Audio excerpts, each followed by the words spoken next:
Parafina bela mali de tomona hijira kamali konyumandon. Anga mali kala jamana anga mali islame jamana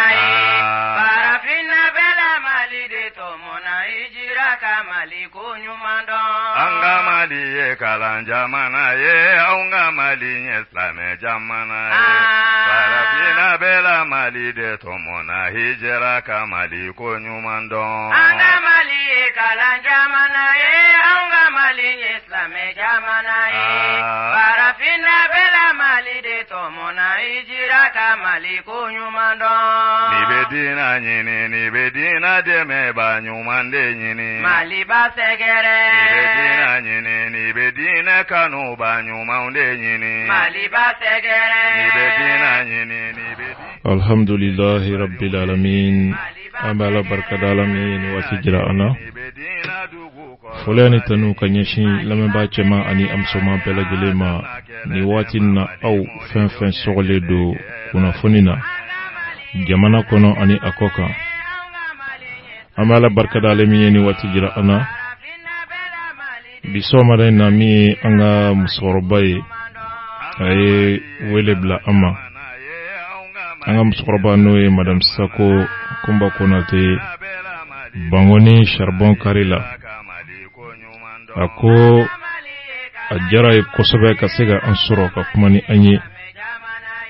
weleli kunte dore ka kanu jira ani ka dugaw ke anye barami namba la ya rabbi alaka nyeta di ama akonnala aya jira ka fo barami namba kuna fana tasma kamido tasma kami mineni bolola limania de belti bolo fwa kasuma tasma mindo nasmana bike sanude oet nye mineni jamana kono inafo Mali watila inafo bibina mayat nyena zorobanga duwaube ayeni nyogona chamamba de be jamana inkono ani jamana ko kan shu ani klemunumbe anwele kakanu jira ani ka blasralu ka luke ka duwauke anye amba jigiya ka fo dugawnu abela jele bijabi insha Allah kadaka dugawke bawye dugawke ningani jeliyan dugawke rani kinyi konnan jeliya usratkela ya rabbi alaka magogla alaka heresawati ka ben ani kiliyan sawati dukonnawla balmayaw alaka usinzi halibi ambalmaw bismillah. لبيك فأنت المعتمد. فنماني باير فيري agence Al-Madina awulila delikula hiji ani imura labenchugo nyuma odebe ani tobo nywana au ba fe katami hiji lawa au ba fe katasili ankutigi Muhammad sallallahu alaihi wasallam aleka misri sanuma inkonowa au ba fe kakaba munumunu lafia ani anyedon konanawa au ba fe katamina Muzdalifa Jamirat ani unanywana wera ulawa ayo ko belejele to agence Al-Madina mo agence Al-Madina alebi soni sigi fe minga sanwosa hiji nyadomba u ka dofara ulu ka nyedonka mamunu nya keba ye ulu fanaka seka famya lisoro agence Al-Madina nyina ka be hiji de tata hakemo ukeme ka labe belejele tike wasa o ka seka lafia hiji ka yoro kilingile belejele la Al-Madina saka naka wati belejele la abi kuna funi jonjo di auma au ka seka hiji famu wani au sera ke yoro la au ka seka lafia ka uka dugawuke akanake diku korona la Al-Madina ukoku be dugawuke Mali hiji de belejele ye Mali silame belejele ala ka se anika do amusaka noya am belejele ka sekata silame ya jose duruna barawuke ni uika do hiji Al-Madina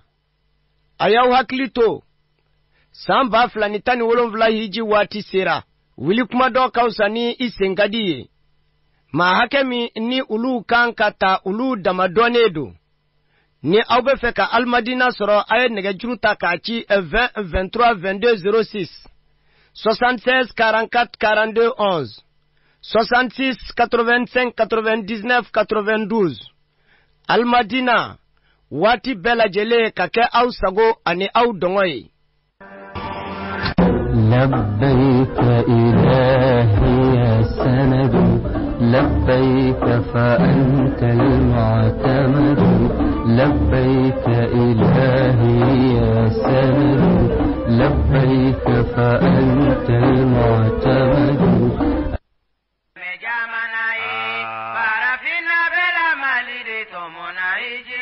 ambalma waka bidung baru kunafoni fambo ulu flani kunafon la se seben ye ajira ka formi vérificateur général mami sugantimbe jamana fanga fe ka sigi singa jamana ka sorodaw jamana nafolo faso re barakelaw bala ka barake tomi jamana kan nafolo la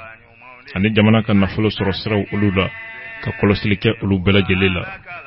tieni munun be jatemne sangono o be kesteme ka di jamana tigima yasa no gwenu bisega ke tomi kiri nasraw ulu konnala aye akastebe di jamana tigima preza Ibrahim Bokar Keita kunugo ayira ka fo tieni min dona jamana kun nafoloko la ka jamana kumania oma abta jofo milliard bi wolofla ani million tan ani saba samba flantan duru okonnala kuna fonna se sebon yenye folikola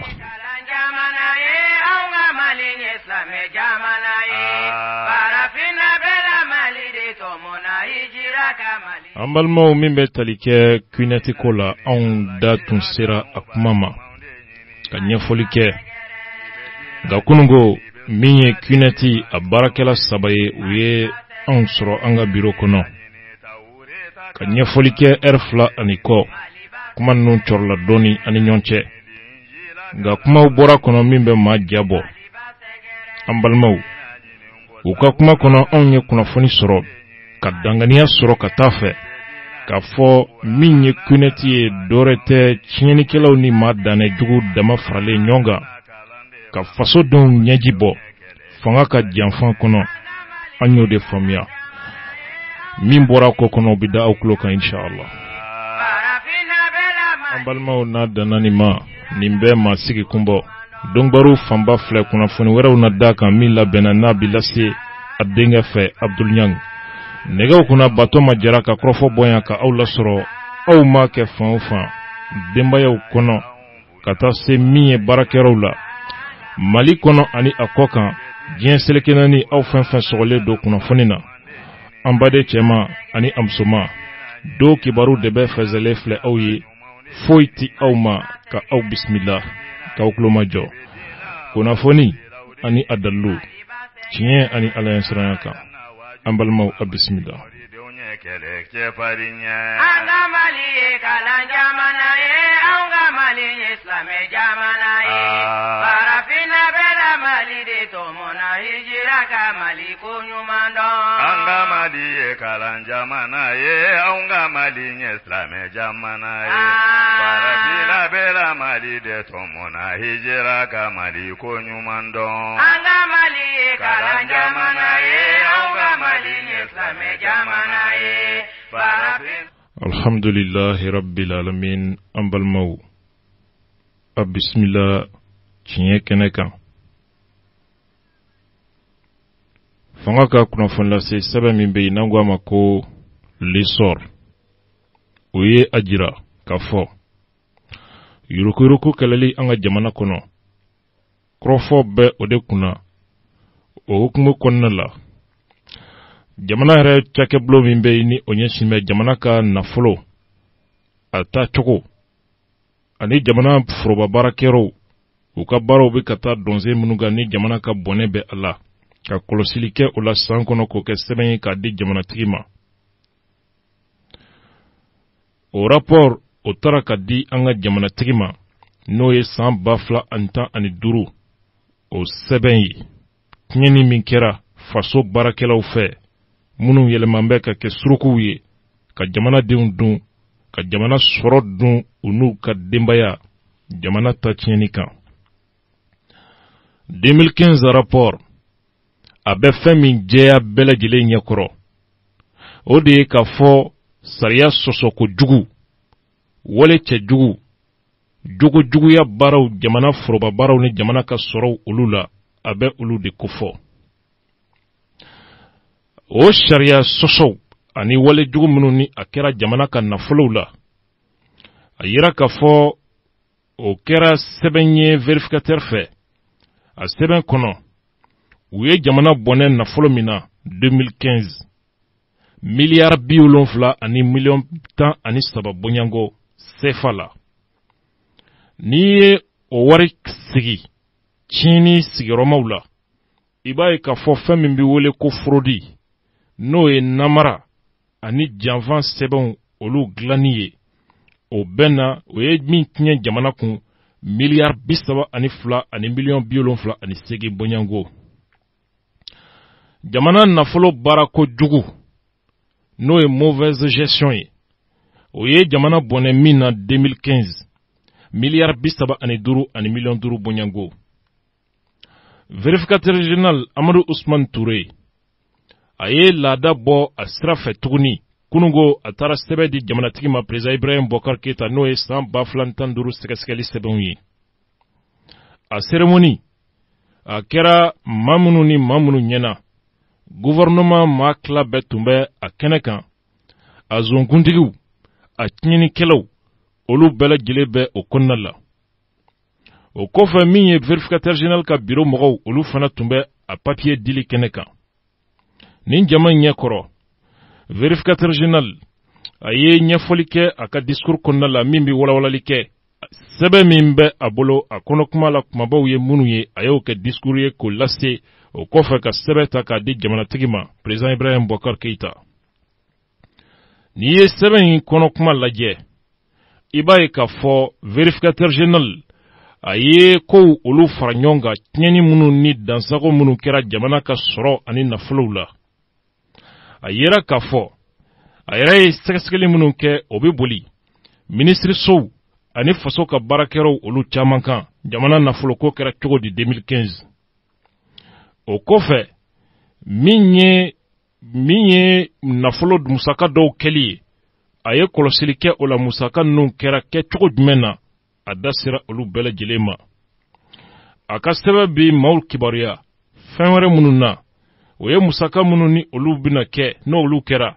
ni o bɛ tali kɛ élection kow la n'o ye kalata minnu ni olu kɛra ka tɛmɛ a musaka kow olu kɛra kɛcogo jumɛn na an ka jamana kɔnɔna la.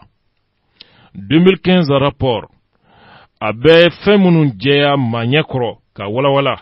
o de ye k'a fɔ jogojuguya baw ye jogojuguya minnu ni a cɛjuguyara fo ka dama tɛmɛ jamana ka sɔrɔw ani jamana ka nafolow olu baara cogo la. O jogojuguya ninnu a yera k'a fɔ ko a ye jamana bɔnɛ nafolo caman ba dilan i n'a fɔ an bɔra ka ɲɛfɔ cogo min. Jamana bɔnɛna nafolo min na o jogojuguya sababu la a bɛ taa se miliyar 70 ani miliyon 13 ma 2015 kɔnɔna la. N'i y'o wari sigi an bɔra ka ɲɛfɔ cogo min namara ni janfan ni sɛbɛn kirikara dilanni ka faso ka nafolo tiɲɛ n'o ye fraude ye miliyar 32 ani miliyon 78 o y'o de tiɲɛ an ka jamana kun 2015. Miliyar 35 ani miliyon 5 bonyango jamana foroba sɔrɔw nafolow a baara cogo jugu ni o ye mauvaise gestion ye o ye jamana bɔnɛ o nafolo la. N'i ye jateminɛni kɛ min ye taji minnu bɛ taga na an ka jamana kɔnɔ n'o ye esansiw ni gazuwaliw n'a ɲɔgɔnna caman wɛrɛ ye o min bɛ bɔ Dakar ani Bamako sira fɛ sɛgɛsɛgɛli bolila olu don cogo kan. O sɛgɛsɛgɛli fana taara bɔ jogojuguya baara dɔw olu kan min ye jamana bɔnɛ a kunkan nafolow la. N'i ye jateminɛni kɛ douane commissaire n'o ka kɔlɔsilikɛlaw ye olu ye jogojuguya min jira o kɔnɔna la o kuma a yera k'a fɔ sɛgɛsɛgɛli bolila o yɔrɔw olu fana kan. N'i ye jateminɛni kɛ u kan ka kɔlɔsili min kɛ u ka baara taabolo kɔnɔ o kɔlɔsili douane mɔgɔw u ma se ka o baara sabati. O kɔfɛ hali transit opération u kan ka jɔ jɔyɔrɔ min na u dɛsɛra ka jɔ o jɔyɔrɔ bɛɛ la ŋaniya bɛ o fana kɔnɔna la. O tɛ kuma bannen ɲangini minnu ni olu bolodara douane ka sariya mana sɔsɔ ni o wari kan ka don jamana kun o waleyaw olu fana ma kɛ nin bɛɛ de bɛ suɲɛni ani yurukuruku ko fɔ. O kɔfɛ a nana jateminɛ k'a fɔ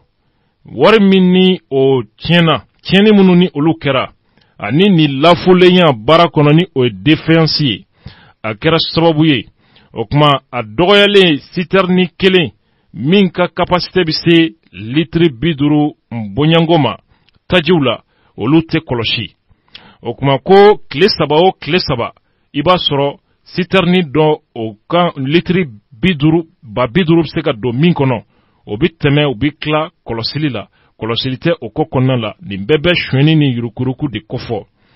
o kuma tile 3 kɔnɔna la o bɛ talikɛw la n'i ye jateminɛ a dɔgɔyalen citerni 10 bonyango kalo kɔnɔ min ka kapasite bi se litri ba biduru bonyango ma o tɛ kɔlɔsi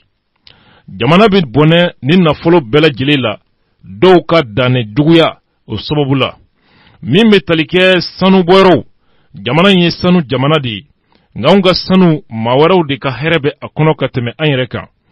bɛnkan minnu bɛ di o sanu kɛ baarakɛyɔrɔ minnu ni olu bɛ bɔ jamana wɛrɛ kan ka na sanu bɔ yan kɔntara min bɛ tɛmɛ olu ni ɲɔgɔn cɛ kɔlɔsili bolila o fana kan sɛgɛsɛgɛliw ye a jateminɛ k'a fɔ direction nationale de la géologie et des mines u kan ka jɔ jɔyɔrɔ min na ni sariya ye o jɔyɔrɔ di u ma kɔlɔsili kɔnɔ ani ɲangini kɔnɔ ni sariya sɔsɔra o kuma min ye opérateur miniyew ye ka ɲɛsin olu ma o baaraw olu ma kɛ o kuma nin bɛɛ bɛ bɛnkan de kofɔ jamana ka sɔrɔ o ta tiɲɛni kama dɔw ni u ka denbaya an'u ka gɛrɛn olu ka hɛrɛ bɛ se ka sabati cogo min a yera k'a fɔ jogojuguyaw ani tiɲɛnibaw o de kɛra o sababu la kɔlɔsili bolila minnu kan hali yamaruya min bɛ di sociétéw ma ka sanu bɔ an ka jamana kɔnɔ o dili yurukuyuruku ani surafɛn ani wale cɛjugubaw olu de jateminɛna o kɔnɔna la sɔrɔ min kan ka kɛ ni o recette minière ye o fana yurukuyuruku ni suɲɛni ani wale cɛjuguw o bɛɛ lajɛlen olu caman jateminɛna o kɔnɔna la jamana ye nafolo caman perdi o fana sababu la o kɔfɛ a yera vérificateur ka rapport kɔnɔ k'a fɔ min ye waati min na jamana bɛɛ ani diɲɛ yɛrɛ seleke naani tɔnbaw olu bɛɛ lajɛlen bɛ hakili jagabɔ la yaasa min ye yɔrɔw kana tiɲɛ sanubɔlaw ani fɛn caman fɛ kana sigida tiɲɛ kana dingɛ tigɛ yɔrɔw la ani fɛn caman wɛrɛ pɔsɔnimafɛnw an'a ɲɔgɔnna caman wɛrɛ diɲɛ bɛ miiri la waati min ka fɛɛrɛ sigi sen ka mara bɛ se ka kɛ ka ɲɛ cogo min yaasa olu bɛ se ka bali société minière minnu bɛ mali kɔnɔ o caman bɛ yen i b'a sɔrɔ diɲɛ yɛrɛ société baw de don n'o ye jamana wɛrɛw olu ka société u bɛ min wele ko multinationales olu tala ka ni sariya si labato anw ka jamana kɔnɔ n'o ye environnement bonyani ye o kuma ko fɛɛrɛ min wajibiyalen don o kuma yɔrɔw kɔlɔsili kama kungo ani dugukolo ka se ka tanga u ka baara o kɔlɔlɔ ma o kuma ko u bannen don ka o fɛɛrɛw bɛɛ lajɛlen sabati an ka jamana kɔnɔ o kɔfɛ assistance aéroportière n'o ye azam ye vérificateur général a ka sɛgɛsɛgɛli bolila o fana kan rapport ye a jira k'a fɔ ministre min ni o ɲɛsin bɛ transport ko kunna o kuma ko o ka jateminɛni kɛ o kuma ni o ministre min bɛ yen ni o ɲɛsin bɛ min ye transport ko ma ni azam o ko bɛ o kunkan a yirala k'a fɔ ko min ye o ministre so o de ye azam yi ka o sélectionné u bɛ min wele ko assistance aéroportière du mali o kuma ka kɛ attributaire provisoire ye o kɔfɛ u y'a kɛ titulaire ye o kuma ni dun ye jateminɛni kɛ u ye nin marché min ta ka d'a ma n'o ye aéroport escale ani fɛn caman wɛrɛ maaw tɔbɔtɔli o kɔnɔna la ni société in ni o ye azam ye sariya bɛ fɛn min kofɔ ani seko ni baara ɲɛdɔn min kan ka kɛ u la yaasa ni marché bɛ se ka di u ma ko azam a tɛ o critère si kɔnɔ o kɔrɔ baara in tun man ka di u ma a marché tun man kan ka di sɛbɛn ka ɲɛfɔli la o kɔfɛ a yera k'a fɔ min ye consultation dɔ kɛra n'o ye ka laɲiniw kɛ o kuma sociétéw olu ni ɲɔgɔn cɛ minnu bɛ se ka nin baara kɛ u bɛ min wele ko consultation restreinte internationale o kɔnɔna la o yɛrɛ a bɛ se ka jate i n'a fɔ appel d'offre o fana kɔnɔna la a yera k'a fɔ fɛn kɛra o kɔnɔ minnu ni sariya sɔsɔ o baaraw don o kɔfɛ min ye projet yɛrɛ a ko yɛrɛ dilanyɔrɔ ani a miirina tayɔrɔ n'o ye phase conceptuelle a yera k'a fɔ fiɲɛw o yera o bɛɛ lajɛlen kɔnɔna la o bɛɛ lajɛlen kɔfɛ min ye vérificateur a ka sɛbɛn ye a ye fɛn minnu fana kofɔ ministre so min ni a ko bɛ o kunkan ni o ye transport ye kabi ala k'u dan o kuma ni société in ni o ye azam ye u bɛ ka baara kɛ cogo di aéroport la baara in bɛ ka kɛ ni wasa ye wa baara in bɛ ka kɛ ni dusuma ye u fura dama kabi ala k'u dan ministre so o ma o kɔlɔsili boli azam kan contrôleur olu ka ɲɛfɔli la sariya sɔsɔ baaraw olu caaman be minnu ni olu kɔlɔsira bɛnkan min bɛ u ni jamana faamaw ni ɲɔgɔn cɛ ni o ye convention ye o kuma o convention de partenariat fɛn bɛ o kɔnɔ fɛn min ni a cɛkajugu sariya sɔsɔ o baara la nafoloko nasira la fɛn cɛjugu olu fana kɛra fɛn minnu ni olu dɔw bɛ tali kɛ o kuma recettiw olu collecte la o kuma hali musaka minnu ni a bɛ kɛ société in fɛ a yɛrɛ ka fɔ sariya sɔsɔ o baara kɔlɔsira o bɛɛ lajɛlen kɔnɔna la min bɛ tali kɛ jamana yɛrɛ ka sɔrɔw n'o ye jamana ka immeuble faso baarakɛyɔrɔw bɛ baara kɛ o yɔrɔ minnu kɔnɔ n'olu bɛ wele ko patrimoine immobilier de l'État a bɛ se ka kɛ sow ani dugukolow ani fɛn caman ye kɔlɔsiliw olu bolila olu fana kan jamana yɛrɛ ka sow n'o ye bâtiment publiciw ye a yɛrɛ k'a fɔ kɔlɔsili bolila olu kan fɛnw bɛ o kɔnɔ fɛn minnu ni kun ni ju tɛ o la sariya sɔsɔ o baara kɔnɔna la o kɔfɛ wari minnu ni olu bɛ di ka bɔ jamana yɛrɛ ka nafolo la o kuma yaasa so ninnu entretien bɛ se ka kɛ cogo min ani a réparation olu bɛ se ka kɛ cogo min o kɔfɛ min bɛ tali kɛ wari minnu bɛ di ani musaka minnu ni olu bɛ kɛ a yɛrɛ k'a fɔ dantɛmɛw olu don minnu bɔra a kɔnɔ u bɛ taa jamana yɛrɛ ka cakɛbulon sigi so minnu kɔnɔ a yɛrɛ k'a fɔ u bɛ musaka min fana kofɔ o la k'o bɛ bɛn o ma musaka damatɛmɛ don min ni dɔw fana kɛmɛ ka o hakɛ da wariw kan ka se ka jamana bɔnɛ a ka nafolo la yaasa ka se ka so minnu bɛ ɲini fana maabaw ka se k'o di olu ma n'o ye personnalitéw ye o waleya bɛ o cogo kelen la min bɛ tali kɛ kalata musakaw la vérification o bɔra o fana kan min fana ni o bɔra ni wale cɛjugu dɔw ye ani sariya sɔsɔ baaraw dɔw olu ye musaka minnu ni olu kɛra vote yɛrɛ a labɛn cogo la sariya sɔsɔ baara dɔw jateminɛna ye a kuma sigiyɔrɔma laban o bɛ tali kɛ fɛn min na o de ye k'a fɔ direction des finances et du matériel n'o ye ministresow la o kuma bolofara min ɲɛsin bɛ o musaka kow ma kɔlɔsili bolila o yɔrɔw olu fana kan a yɛrɛ k'a fɔ min bɛ tali kɛ marchew di cogo ani marchew kɛcogo a bɛ taa cogo min n'o ye exécution ye o kuma ani marchew yɛrɛ règlement n'o ye jamana bɛ sanni minnu kɛ ani musaka minnu kɛ contrat simplifié ani ka taa se min ye sanni minnu ni olu bɛ kɛ ni bɔn ye o kuma a yɛrɛ k'a fɔ sariya sɔsɔ baaraw o jateminɛna nin bɛɛ lajɛlen kɔnɔna la o kuma code des marchés publics o burujali o bɛɛ yera nin baara kɔnɔna la a yɛrɛ k'a fɔ kuma dɔw la o sanni dɔw olu bɛ kɛ k'a sɔrɔ haju yɛrɛ tɛ sanni minnu na o kɔfɛ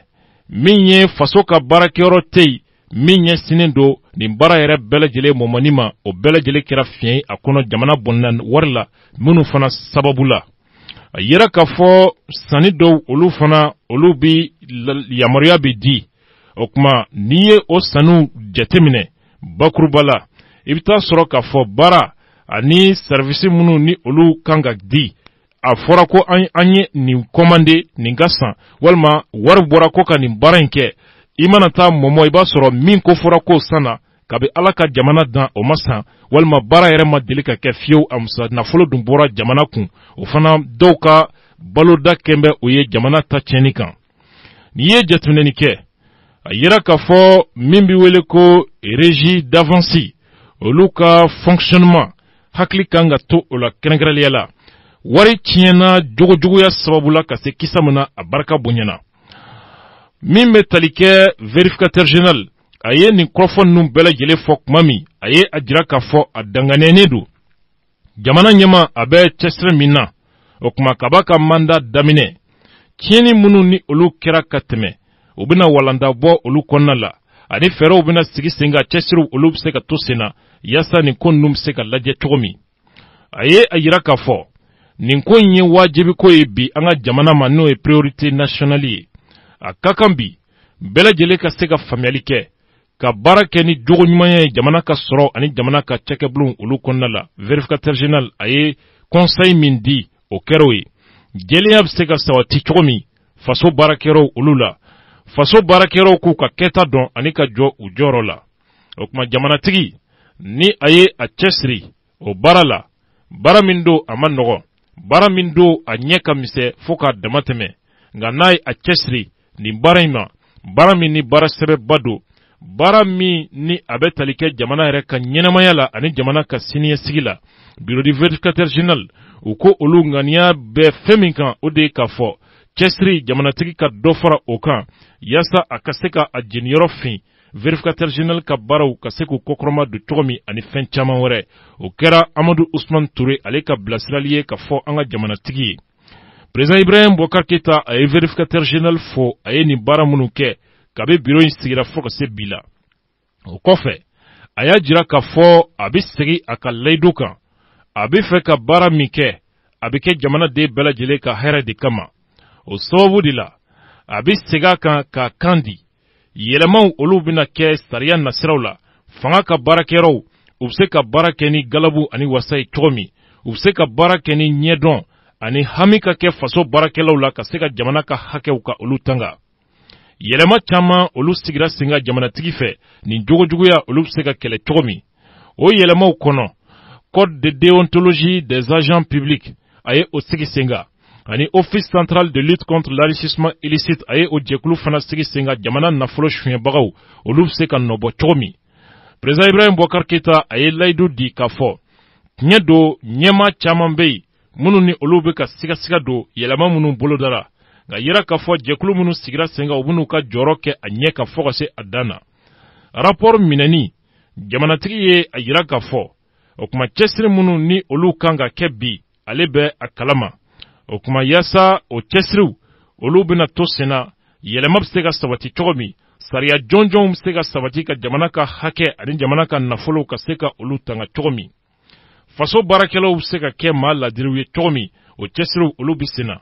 O kuma min bɛ tali kɛ o kuma nin dossier minnu ni a dira ma vérificateur général fɛ ni faso baarakɛla juguw kɛmɛ ka tiɲɛni don jamana kun o kɔrɔfɔw la yala ko bɛna bɔ nin na wa. Jamanatigi président Ibrahim Boubacar Keita a ye layidu di k'a fɔ gouvernement ka a teliya. O kuma vérificateur a ye laɲini minnu kɛ a laɲiniw olu baarali bɛ se ka daminɛ cogo min. Kiiri nɔgɔnni min kan ka bɔ nin ko kɔnɔ maa min kan ka taa sariya ɲɛkɔrɔ o baaraw olu bɛ se ka kɛ cogo min. Kunnafoni l'essor ale ka ɲɛfɔli don an y'a sama ka bɔ ale de kɔnɔ. Jamana ye barafinna bɛla Mali de tɔmɔna i jira ka Mali ko ɲuman dɔn. Ni bɛ diinɛ ɲini ni bɛ diinɛ dɛmɛba ɲuman de ɲini. Maliba sɛgɛrɛ. Ni bɛ diinɛ ɲini ni bɛ diinɛ kanuba ɲumanw de ɲini. Maliba sɛgɛrɛ. Ni bɛ diinɛ ɲini ni bɛ diinɛ kɛlɛ cɛfarinw de ɲini. Maliba sɛgɛrɛ. Ni bɛ diinɛ ɲini ni bɛ diinɛ dugu kɔrɔba de ɲini. Maliba sɛgɛrɛ.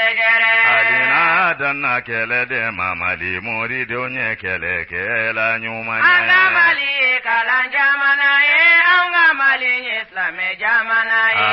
Barafinna bɛla Mali de tɔmɔna i jira ka Mali ko ɲuman dɔn. An ka Mali ye kalan jamana ye, an ka Mali ye silamɛ jamana ye.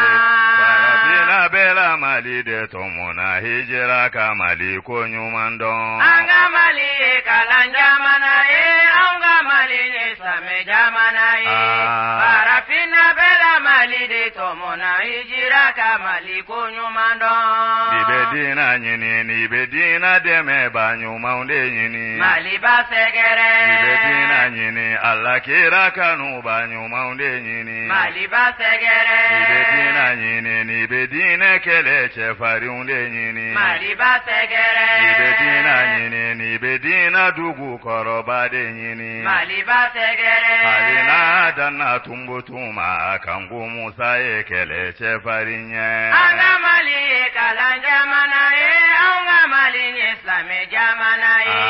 Barafinna bɛla Mali de tɔmɔna i jira ka Mali ko ɲuman dɔn. Maliba an ka Maliba. Maliba an ka Maliba. Hijira ye anw kanu fɛnba ye. Maliba an ka Maliba. Hijira ye anw bonyakoba ye. Maliba an ka Maliba.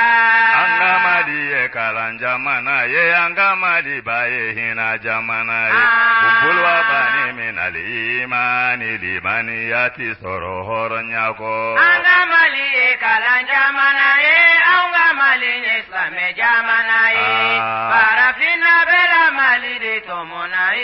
hijira ka mali ko ɲuman dɔn. Ibe dina ɲini Ala kira kanu ba ɲumanw de ɲini. Maliba sɛgɛrɛ. Ibe dina ɲini Kur'ana kalan ba ɲumanw de ɲini. Maliba sɛgɛrɛ. Ibe dina ɲini ni be dina kɛlɛ cɛfarinw de ɲini. Maliba sɛgɛrɛ. Ibe dina ɲini Ala kira kanu ba ɲumanw de ɲini. Maliba sɛgɛrɛ. Ibe dina ɲini Kur'ana kalan ba ɲumanw de ɲini. Maliba sɛgɛrɛ. Halina danna kalan de mama. An balimaw ni fɛn bɔra ni tiɲɛni na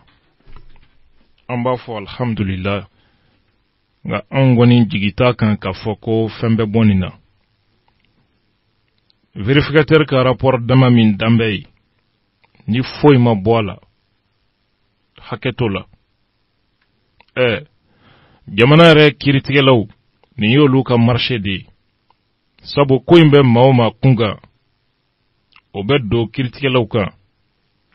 Cogoya bɛ jateminɛ kiiritigɛlaw ka hɛrɛ bɛ sɔrɔ a la cogo min ka jamana ta tiɲɛ u bɛ bɛnbɛnbɛnw kɛ sɔɔni b'a mɛn k'o tigi jɛyara ko nkalon tun dara la wari dun tiɲɛna jamana kun. An balimaw jamana mago san bɛ nin cogo la k'an dɛsɛ ka avancer. Jamana in bɛ tɔɔrɔ fɛn fɛn kɔnɔ bi kiiritigɛlamaw olu ka baara don. O kiiritigɛla kelenw olu de bɛ ko baarabila ko sara ka dɔgɔ yaasa olu bɛ se ka o suɲɛni dabila ko ka dɔ fara u sara kan. An balimaw jamana bi paralyser o cogo la ninnu fɛ. Fandanw bɛ kasi la tribunaliw la. Sɛnɛkɛlaw ka dugukolo ko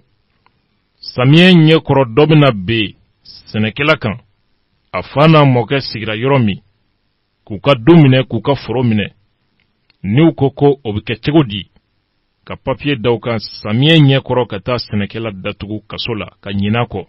ka n'a ka denbaya to kɔngɔ la. Kiiritigɛlaw ka baara jamana yɛrɛ foroba baarakɛlaw ka kɛ ko o ti siran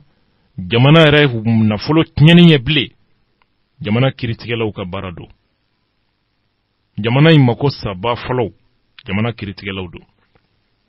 Ne ka kuma tɛ dɛ. Jamana yɛrɛ ani diɲɛ yɛrɛ tɔnbaw olu ye sɛgɛsɛgɛli min kɛ Mali kan. Maa minnu tolen bɛ ka tɛmɛ bɛɛ kan faso baarakɛlaw la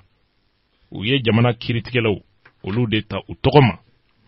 Minnu ka baara kan ka kɛ ka jamanadenw ni n'u bolofɛnw latanga u ka hakɛ kɔnɔ ka sariya labato ka mɔgɔw ka liberté k'u kisi ka tiɲɛnikɛla lasiran tiɲɛni ɲɛ. Basigi bɛ se ka sabati cogo min jamana bɛ se ka taa ɲɛ cogo min o baara o kalifan bɛ maa minnu na olu yɛrɛ ko olu ka tolilenya ka jugu ka tɛmɛ bɛɛ kan. Jamana polisiw jamana gendarmew ninnu fana maa jogo yurukuyuruku ni mɔgɔ nɔgɔlenw mɔgɔ tolilenw jogo la policier ni gendarmerie do. An balimaw nin bɛɛ ye service de répression de minnu yɛrɛ kan ka ɲangini kɛ n'olu de tolilen do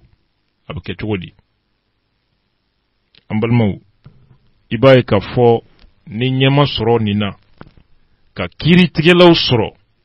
kiiritigɛla minnu ni olu bɛ baara kɛ ladiriya kan tiɲɛ don kiiritigɛla bɛɛ tɛ sariya tigilama bɛɛ tɛ nka ni jamana kiiri yɛrɛ ma saniya ka mɔgɔw sɔrɔ ka bila yen mɔgɔ minnu hami ye kiiri bɛ se ka tilen cogo min baara fɛn fɛn bɛ sen na baara fu don. Vérificateur général ka bureau bɛ yen bureau wɛrɛw bɛ yen ko contrôle office central de lutte contre l'enrichissement illicite o fana y'o bureau kelen nin bɛɛ ye wari tiɲɛ fu de ye wa foyi ti bɔ a la. Wari yɛrɛ suɲɛbagaw ni tiɲɛni kɛbagaw n'i y'u ɲininka ko je suis serein hakili sigilen don. Maa kelen ka dugu kelen ni yɔrɔ dun ko a hakili sigilen don. Malo banna hɔrɔnya banna siran yɛrɛ min bi mɔgɔ bali ka ko kɛ o siran fana banna. Bɛɛ b'i ba ka gwanforo la min ja i b'a kɛ panparan foyi ti bɔ a la. An balimaw nin ko sɛgɛsɛgɛli an b'a fɛ k'a dɔn premier ministre ka yɔrɔ primature wariw kɛra cogo di an b'a fɛ k'a dɔn a tɛ se ka dan ministère dɔrɔn ma présidence la nafolo olu kɛra cogo di a ka d'an ye ka olu fana dɔn sabu yɔrɔ caman bɛ yen hali armée kɔnɔ kow bɛ sen na ko minnu ni ko bɛntaw tɛ vérification ka boli o fana kan o t'an bɛ dogo secret de défense kɔfɛ o ko caman na ani kuma caman yɔrɔ dɔw bɛ yen pan ka kɛ olu kunna tiɲɛ don secret défense ko ye tiɲɛ ye nka fɛn dɔw ni fɛn dɔw bɛ yen o tɛ secret défense ye a ka kan si ɲɛ ka sin yen fana ma anw ko jamanatigi président Ibrahim Boubacar Keïta yuruku kɛlɛli hali bi a ŋaniya de tɛ hali bi a ŋaniya tɛ tiɲɛ don jamana kiritigɛlaw u hami tɛ jamana ye u hami tɛ kiri yɛrɛ ye kuma tɛ sariya ma maa tɔɲɔnaw binganikɛlaw u kɛn bɛ o de ye hali n'a y'a sɔrɔ kiritigɛla ɲumanw bɛ yen jamana min kiriko bɛ tan ni sɛbɛn min taara di jamanatigi ma sɛbɛn in n'a taara di foroba bɛ yen min ye foroba ye o bɛ yen nka u bɛ sɛbɛn kɛrɛnkɛrɛnlen dilan k'o di jamanatigi ma o tɛ foroba ye kuma yɛrɛ halala b'o de kɔnɔ minnu ni minnu ye nin jogojuguya kɛ olu tɔgɔ b'o de kɔnɔ ni jamana kiritigɛlaw ma ɲi n ye dossier di kiritigɛlaw ma fɛn ma bɔ a la ni kiritigɛlaw ma ɲi bi na jamana kunnafonidilaw olu bɛ yen kunnafonidilaw bɛ yen ani kumakɛlaw bɛ jamana kɔnɔ bi faama fɛn fɛn b'a mɛn k'i ka dossier di sera karisa tɛgɛ kɔnɔ a tigi bi selifana kɛ jogo 8 ye a bi tile 5 kɛ a tɛ sunɔgɔ a bi kalo yɛrɛ kɛ a tɛ sunɔgɔ ni kiri man ɲi kiritigɛlaw man ɲi hakili la jamanatigi ni ne tun don o y'anw ka kunfin kuma ye kiritigɛlaw bɛ nin cogo la hali o kiritigɛlaw ka ko cɛjugu a dalilu ta dɛ i ka di kibaradilaw ma ministre minnu ni vérificateur y'u nɔ minɛ nin tiɲɛni na douane ɲɛmɔgɔw ministrew servicew ka ɲɛmɔgɔw a dossier ta i ka di kunnafonidilaw ma ni jɛlenya ko b'e kɔnɔ ko i yɛrɛ ŋaniya ye a ko ye ko dɔ ma dabila dɔwɛrɛ kama diɲɛ bɛna dɔn ko i musow i denw i buranw u bɛna dɔn k'e ye son de ye nin ye ka baara de ye jamana na ni kalo kelen kɛra arajow ni journaux b'i kan a bɛ tuma caman lasira o kama media jɔyɔrɔ min bɛ yuruku kɛlɛli la foyi tɛ se ka nin ko ɲɛnabɔ bi ni media tɛ kiri bɛ yen wa nka kuma dɔw ministre dɔ nɔgɔntɔ i bɛ taa bɔ jamanatigi muso wala den kan o dossier bɛ taa yɔrɔ la wa kuma bɛ ta k'a da kɛrɛfɛ yoyi i n'a fɔ foyi ma kɛ foyi dun ma kɛ fana han foyi ma kɛ jamana bɛ avancer cogo di an balimaw an bɛ nin dusukasi kɔnɔ ko dɔw bɛ sen na an sen kɔrɔ a ko in anw da sera a ma an ka kunnafoni tɛmɛnenw na dɔwɛrɛ tɛ kunɛti ko don maa yɛrɛ bɛ se k'a fɔ kunɛti sabu ninnu bɛ yen ka maaw ku de tigɛ maaw ka yafa ma an balimaw i t'a miiri ko a sera yɔrɔ o yɔrɔ a tɛmɛn'o bɛɛ kan kuma in fɔli anw fɛ ani bi cɛ mɔgɔ dama min n'o ye weleli bila an ma n fanincinin dɔ de ye n don a la n teri sɛbɛ dɔ n yɛrɛ dɔgɔkɛ de nana n don a la a tɛ se ka fɔ ka ban mɔgɔ dama min bɛ kasi la bi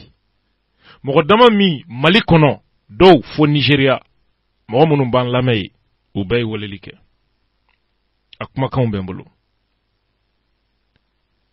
min kɛn bɛ jama na ne yɛrɛ tun ɲɛna ko a ma se yɔrɔ min ja mali fan bɛɛ de don ne bɔra nin fɛn in kalama k'a bɛ yen salon de ja bɛ yen kabi san caman u bɛ nin tiɲɛni na bɛɛ kɛn bɛ k'i kɛ sew et puis u tɛ fɛ fana a kuma ka fɔ an balimaw n'i y'a kuma fɔ o y'i kelen ka biɲɛ turu dɔw la mun na parce que olu donna olu ka wari coronna olu fana de ka baara ye pour que olu ka wari ka bɔ ka yala ka maa wɛrɛw nɛgɛn ka na n'u ye pour que olu ka se k'u ka wari sɔrɔ ka bɔ dɔɔni cogo min. O kama u bɛ taa u danayama dɔ u maloyama ɲɔgɔn dɔ ka t'o nɛgɛn ka na o fana don a kɔnɔ. U bɛ ka ɲɔgɔn mago sa ni cogo de la. I b'u nɛmɛ pɛlɛ u ni Ala cɛ u b'a dɔn tiɲɛ tɛ. Bandijɛ de don, tiɲɛnikɛlaw de binganikɛlaw de don. An balimaw, Kuyinɛti anw da sera ma yan. O kɔfɛ u ka mɔgɔ 3 u ye ɲɔgɔn ta kunu, cɛ 2 ani npogotiginin 1. U ye ne sɔrɔ n ka biro la ko o nan bɛ u y'a mɛn ka fɔ ko ne ye émission dɔ kɛ ko in na. U nan bɛ u ne ka kuma an ka ɲɔgɔn faamu. Ko bisimila. U ye u ka papiyew labɔ ka kuma ninnu ɲɛfɔ. Ni e bɛ fɛ ka don sisan ko Kuyinɛti société dɔ bɛ yen u bɛ produit minnu feere o société de b'o o produit dilan ko QI. O kuma Kuyinɛti b'i n'a fɔ o usine ka produit feerebagaw. O kuma o Kuyinɛti o bɛ produit jumɛn ko don? Montre, chaîne ana ɲɔgɔnna caman ni damandan. O bolola binani ninnu o kuma n'i bɛ don Kuyinɛti la e bɛ na sanni de kɛ 280 100 o ye e donnen ye. Ni e donna pour que e ka sɔrɔ kɛ a la e bɛ mɔgɔ 2 de ɲini ka 1 bila i numan fɛ ka 1 bila i kini fɛ. Min bɛ numan fɛ n'o fana ka jama sɔrɔta bɛ ka caya dɔ fana bɛ kini fɛ o ka jama sɔrɔta bɛ ka caya. O kuma e bi sɔrɔ kɛ ka kuma fɔ cogo wɛrɛ la e bi o tigiw e bɛ na mɔgɔ dɔw de ɲini k'olu feere pour que e ka dɔ sɔrɔ. Kuma fɔ a ɲɛ kan. O tɛ pari bolo 2 ye. An balimaw, aw ni Ala cɛ nin ye commerce ye. Ni e ma se ka mɔgɔ wɛrɛ nɛgɛn dun ka na n'o ye e ka wari tiɲɛna. Sabula ni i ye mɔgɔ 1 sɔrɔ fo i ka 3000 points sɔrɔ i kini fɛ ka 3000 points sɔrɔ i numan fɛ. O 3000 points bi sɔrɔ cogo di? Fo i ka mɔgɔ dɔ sɔrɔ ka na i numan fɛ min bi 1000 sanni kɛ 1000 points. O de bi taa se fo 280 100 1000 points. Ka mɔgɔ wɛrɛ sɔrɔ ka bila i kini fɛ min bɛna sanni kɛ min bɛ 1000 points bɔ 280 wali 100 n'o fana nana o sɛ o ye e ka bolo fara 2 o ye a dayɛlɛlen ye. O e nana n'o mɔgɔ minnu ye n'olu fana ye mɔgɔ dɔw sɔrɔ ka na o kuma o wari e b'o sɔrɔ. A b'i n'a fɔ alimami tun ye a ɲɛfɔ cogo min n'o ye Garantibugu alimami ye ko sobon don, suɲɛni don, escroquerie don. A ye min fɔ Imam Abdul Aziz Garantibugu imamu an k'a ka kuma lamɛn. Imam Abdul Aziz Kamara e misiri jumɛn imami ye fɔlɔ? Ne ye misiri Garantibugu 5e plaki misiri kura min bɛ yen n'o b'a fɔ Masjidul Wahda la mosquée de l'Union o imami ne inshallah. An bɛ fɛ k'a dɔn Kuyinɛti yɛrɛ a ka kiti bɛ cogo di silamɛya fan fɛ? Ayiwa alhamdulilayi rabbil alamin i y'o min fɔ silamɛ bɛɛ kan ka nin de kɛ i ka baara fɔlɔ ye. Ni ko nana yani i k'i bɔgɔ a la ka tila ka taa nimisa ɲɛfɛ i kan ka ɲini Ala ka kiti ye min ye a ko la i k'o dɔn. An y'a jateminɛ bi tile in na fɛn fɛn wari ko ye an y'o k'a dama ko ye ka silamɛya fɛnɛ k'a dama ko ye. An m'u fara ɲɔgɔn kan ka taa sɔrɔ fɛn o fɛn b'an tɔɔrɔ fo ka taa diɲɛ wuli Ala y'a bɛɛ f'an ye Ala kira nɛn kan sallallahu alaihi wa alihi wa sallam. Kuranɛ ko an ma wa nazzalna alaykal kitaba tibyanan likulli shay'in. Ko an ye kuranɛ jigin e Mamadu kan a bɛ fɛn bɛɛ walawala wallahi amana fere o fere dilan kami ɲɔgɔn na nafolo dun na mara ni janfa la wallahi kiti bɛ dɔɔni don silamɛya kɔnɔ ka sabu kɛ kuranɛ y'a fɔ an ye ya ayyuhal ladzina amanu la ta'kulu amwalakum bainakum bil batil akana ɲɔgɔn ka nafolo dun aw ni ɲɔgɔn cɛ ngalon kan aw minnu dalen bɛ ala la ala y'o fɔ an ye fo n'a tigi jɛnna ne wala a kɛra jago sira ye o tuma silamɛ caman dun bi tile in na u bɛ nisɔndiya de ko u ye haramu 200 sɔrɔ mɛ a sara hali n'o miliyɔn 1 bɔ n'a y'o minɛ a tɛ nisɔndiya n'o ye a bɛ nisɔndiya de ko a sera k'a balima tɛti a bɛ nisɔndiya n'o ye parce que a b'o filɛ kunkɛnɛya ye k'o filɛ keguya ye k'o filɛ fangatigiya ye ka taa sɔrɔ dɔrɔmɛ 1 o dɔrɔmɛ 1 n'an y'a dun n'a donna an bolo lahara don ala b'an ɲininka la nafolo ye ko gɛlɛnba de ye silamɛya la silamɛya nana fɛn 5 min kɔlɔsi nafolo bɛ o la silamɛya yɛrɛ nakun ye ka fɛn 5 de kɔlɔsi o fɛn 5 o 5nan ye nafolo ye diinɛ o y'a fɔlɔ ye 2nan ye nin ye silamɛya nana o kɔlɔsi diinɛ kɔlɔsira silamɛya fɛ o de to jihadi kɛra yani sariyara n'o ye jihadi normal ye nin fɛnɛ silamɛya o kɔlɔsi o y'a to n'i ye mɔgɔ faga i bɛ faga n'i ye maa ɲɛ ci ɲɛ bɛ ci o cogo kelen na dambe silamɛya o kɔlɔsi o y'a to jɛnɛya kɛra haramu ye i y'a faamu o cogo kelen fɛnɛ la nafolo silamɛya ye nafolo fɛnɛ kɔlɔsi i y'a faamu donc nafolo min n'an b'o kuma la kuma bɛɛ ni diɲɛ laban tile in na fɛɛrɛw de bɛ dilan adamadenw fɛ u k'u adamaden ɲɔgɔnw ka nafolo dun nkalon sira fɛ kinɛti ye o fɛɛrɛ dɔ de ye an b'a kalama finman ka ɲi bilenman man ɲi o tun bɛ yen waati la a nana bɔ o la ka na casino jeux don a la ka na PMU don a la nin bɛɛ ye haramu ye loterie tombola ye haramu ye an bɛ k'o min jouer téléphone kɔnɔ don o don dɛ n'u bɛ k'o message ci ko SMS ci 40 i bɛ se ka voiture sɔrɔ i bɛ se ka million sɔrɔ wallahi nin ye haramu ye mais silamɛw de bɛ ka nin na balo dɛ ni silamɛw y'o sen bɔ a la a tɛ taa o est ce que caman b'a la o b'a kiti dɔn caman t'a kiti donc o y'a to e ye ɲininkali min kɛ kinɛti ye mun ye a diyara n ye ne ma deli ka don kinɛti la musoman ma don a la nka silamɛ dɔnnibagaw y'a kiti fɔ k'a ban kiti dɔnnen don komi n ye min f'i ye foyi tɛ silamɛya kɔnɔ ala ma min bara ci ala kɛra ma min bara ci sallallahu alaihi wa alihi wa sallam donc kinɛti ye mun ye u b'a fɔ kinɛti ma ko at-taswiq al-harami walima at-taswiq ash-shabaki arabukana donc u b'a fɔ ko tubabukana ko marketing pyramidal o kiti ye haramu ye silamɛya la ka da dalu jumɛn kan e bɛ na ni u sera k'e nɛgɛn k'e ladon a la a bɛ fɔ e ye e ka produit san produit min ye ngalon produit a tɛ foyi ɲɛ e ye fɛn fisi fasanin dɔ de bɛ d'i ma k'i k'o san 280 wala 100 produit nafanta hali olu minnu bɛ produit in d'i ma u tɛ se k'a f'i ye nafa min b'a la parce que olu b'u sigi k'u miiri ka kumalankolon dɔw f'i ye nafa si t'a la komi n'u ma fɛnin dɔ d'i ma ten a bɛ kɛ tontini ye directement wala a bɛ kɛ sobo ye directement donc u bɛ nin kɛ sous gouvernement dɔ ye donc yani u b'o d'i ma i b'a san 280 ka sɔrɔ hali sugu la 1000 tɛ don a la wala i k'a san 100 kuma dɔ la produit bɛ kɛ 100 kuma dɔ a bɛ kɛ 280 e bɛ produit san nin wari ba in na o dɔrɔn tɛ kasara ye e ye produit san produit min yɛrɛ t'i nafa tuma dɔ la yɛrɛ n'i ye produit san o bɛ se k'a f'i ye n'i ma mɔgɔ sɔrɔ ka na k'i ka produit wɛrɛ san i y'a faamu donc o tuma n'i donna nin don cogo in na u b'a f'i ye pour que dɔ ka d'i ma i bɛna ni maa 2 ye fɔlɔ ni nana ni maa 2 u bɛ kelen bila i kinin fɛ u bɛ kelen bila i ɲuman fɛ o tuma o kɔrɔ k'i yiri turu sa bolo 2 bɔra a la pour que a ka jidi sa o maa kelen o kelen bɛɛ fana bɛna produit san ka tila ka ni mɔgɔ wɛrɛw ye minnu bɛ produit donc fo mɔgɔ 3 ka sɔrɔ i kinin fɛ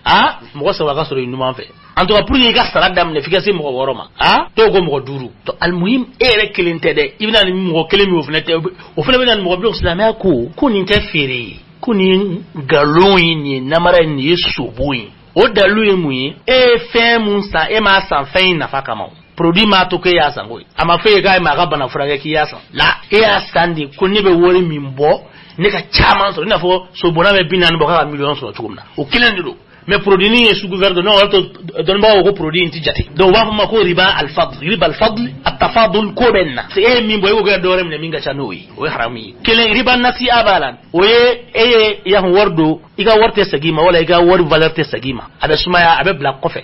o ye riba nasiya ye a bɛ se ka kɛ kuma dɔ la yɛrɛ i t'a sɔrɔ yɛrɛ bon parce que a sɔrɔbaliya yɛrɛ de ka teli n'a sɔrɔli a bɛ komi sobonna n'i donna gagnɛbaliya de ka surun ni gagné ye donc o ye haramu ye silamɛya la nafolo tɛ taa o sira fɛ donc o y'a to n'i donna kinɛti la i bɛ kɛ nkalontigɛla ye i bɛ kɛ namaratɔ ye wa mɔgɔ bɛɛ bɛ kɛ i bolo client ye hali fa o fana ye client dɔ y'i bolo i ba o client do ibolo I muso o client do ibolo I che o client do ibolo I balma o client ibolo itlo bena ebe be fleni intérêt flela relation be ni mo che ay o be chera sa agara nafa yini relation yi nafa bi hakli datu wo mo mi dalen no mo mi na de o de bi doara o du ga fere I dalen do mo mi na o de bi doara aba fi ko dana dron ni go warti bolo ta juruta ma mi ga refe o ba fi ko ta juruta itna bana frake itna dumini sa itna sojo na wari ko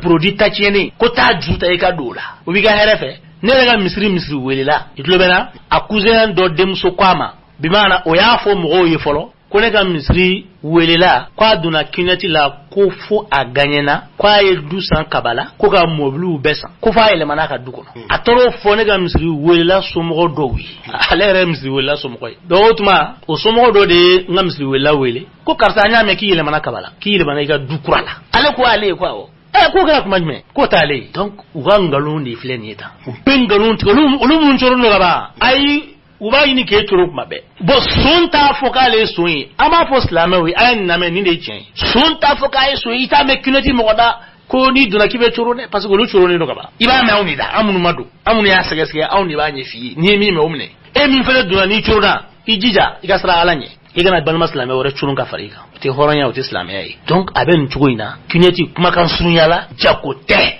sobondo ani sobonto be kilini na sobonto on difference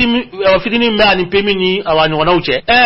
olu ibe war fitini de doala obi tachia don nondi ngani bi tachia shekele peu tale juruta trawoge war table kota juruta o manye dowuga wallahi anga jeune diplômé wallahi anga étudiant jamana inkono ni fe yu halakide wallahi ni fe nyanga étudiant wanga jeune diplômé avenir ko jorobe munun jorono avenir la wallahi ni fe nye achama halakide wallahi ni taw ko chaise lebe ibe jeune ndroni parce que il pense que ko ni oluga avenir assuré o de fuyi iga indépendance économique de fliboloni ni nani nyeni bolo o itache yafa o itanya ne tamo yini ngana to abana ni dolala iga bana chena parce que non seulement a chama me aga jogo ni taka do munu jogo galawi e ga jogo nte wa kebe bo e bito kolobe ko no do ala wala e bita juruta e bi ka bulu fen fere ko do ala wa ita baraka bli kele hani ita baraka fene ni tara u ba ile ta mo ni ngana de ko parce que damle ne gani chamanje we karabali laba e perdi itlo wena ko in system de ni damle ne gani chamanje u be tinya jalan ila so i churuna wa fi wa ambe mo yin ta mo yin o tinya jalan photo yi o kuma laba o perdi parce que mu ba garantie islamia banro dofle mu ba garantie kebe mo soro mu garantie kele de mo soro mo mu fena so mu ma garantie ko fena mo soro donc système mindo mo folo mu ndona o le sama mo ko lu mancha mu me du mo le kacha donc o be jama ba de perdi ka jama ka mo dama doni son ina fo pemin be tukumna o système kelen do marchandise yi sous couvert drone o couverture drone te foyi marchandise ko te amada wo kama o da to je jamana chama uge ka kuma surunya indi jamana uge Sri Lanka Algérie Turquie Iran Arabie Saoudite Soudan Égypte akacha jamana mi uge waybu ye chermon na sino Europe jamana na Amerique manya soroi parce que fantaya da auna kunfiya bauna donc ube hi kaunga parce que uga cibile fantangu de kele uga cibile au radio islamique ufana ya jantola parce que daleno mo daleno awla de uba do law sala uga promotion ga dron awa ube jama soro nous journal su wele kubita conférence de presse ki aya sembola parce que awe radio ye mo dalé memina nous ga plus de temana au kandron au radio fedron avec islamé chama de soro kadwala donc aba janto worola fe haramia lendo fatwa bora je jamana be islamé jamana don baga ni don ma ga daga ta doni sino don baga be haram utela ngalonda ibnu bazla monu kinati mo utela ngalonda ibnu bazla ko ibnu bazga fatwa dola ko ya daga wo fatwa trige ko ya daga soga dati do sogola dati inde ulebu parce que gogo 1428 ko ibnu baziko ko luga baranyo ya bedaka ko dati kera ko fatwa bora 1428 kata soro ibnu bazir sara 1420 hijri islamesana voilà mo sale 1420 na fo 1428 ko ga bara bedaka o shifuru be nota to o ma salem na daga wa do otuma ngalundu ga bare tuma be o ba vie ni kra mo imbala ni mo ba imbala ngalundi kala udo wal kele ko ni ministre imbala wal ni député imbala bo funeke ministre député ka doala o bisa ga ga ko mo ulta dina mo wi me nyami ga dina bi se bala ita done me be karamo munu be karamo do ta to ko maire comme te fera mo to kra o be kra mo ta to ma mali kra mo balla ko dunu wa fa ko lu bala pour que be ke la so comme parce que ni donala u bi de ngalon tiket la mo ne gen chugo ngalo ka na fulu dun ko formation ke o kasi formation ne ngalon formation ke ngolo e ka sega comme yo ngolo soro kaba o da to u be mo butanu fawye parce que nous y soro bo de kila ibitani fa ibitani ba ibitani de ibitani muso ibitani kore ibitani dogoy wallahi o maraga dugu do fo ne awanyina na to ko maraga dugu akumena dugu inchi de u yuka bulo fo benta ka do ala ko sanu u ka misi wasana ke misiu u ya do ala me ulama bulla o burna dugu do fana be u bullai mo na gwana o da to iba nyemo fenfen anyemo ba fenfen e mun do na la e ko tere anyemo ba were munu ya directeur uye kini we nyogo no chugo utuka so irila ayi ankade hi wasro tunna ube shezi ko ni irila sma chefu ire inu be nyogo fe ituka so ro de obis anni woro do irile ba so ro te sigi kun skill na maraka dugoro ni mo ye higuka ube tunu sno do ya a directeur do mne ku do kasula jabara do yo ke donc ni kumaye ka fa balma islamé bere ben don sa o atoy sa ka mo hagli jigino de ni be jena ka bi 1998 a sa mo a santan ko to nyinai kunati te bi ko ide aswaran ka fence gilindo vijay fi ato ko fijay ato aswaran ko ka fence gilindo ale endunu Malaisie kado abangena mais d'origine hindoue do wa chezi be Malaisie mais wa chezi ba be Hong Kong donc ni islamé ka kiti koina konyi haramuye l'argent facile islamé la ni chugola tedda et de la fere ka ke dogola fere dibi ete dogu fere namara toyi anu tarasi ya conférence de presse ke ubisika wa produit de plus de ke produit na fantam abe diabète ke tane abe tension ke dan galo fiate foi ke mo sima delika ta sa foloka ko attention no ya beba sandi ko ni asa ki be do tona ki be ke fe ubisika produit plus de ke ko kola mais aka gelen ki ku ye jamala ku wa migrota ko ka ton don choko fo parce que baro ni wo gado la do be murti donc wi ta individuellement ma kelengile katani e krefe ki kana fo mai o ki rafo mai ko ni ay ne afi darila na kata donc iko mi flomanu ma ga chugo mi kwa andi ba fo mo koy afi dana mo godi kana afi parce que wado do wu contrôle la wala mune jete fam donc te fa ka publier chugo la ma yi ni ndi ala ka climat di ambalma o kramo ke flani ka nyefo chugo fenna uni ne ka kuma kono uye afo ni fo chugo dila ne kuma Ngo au miri la fenye manye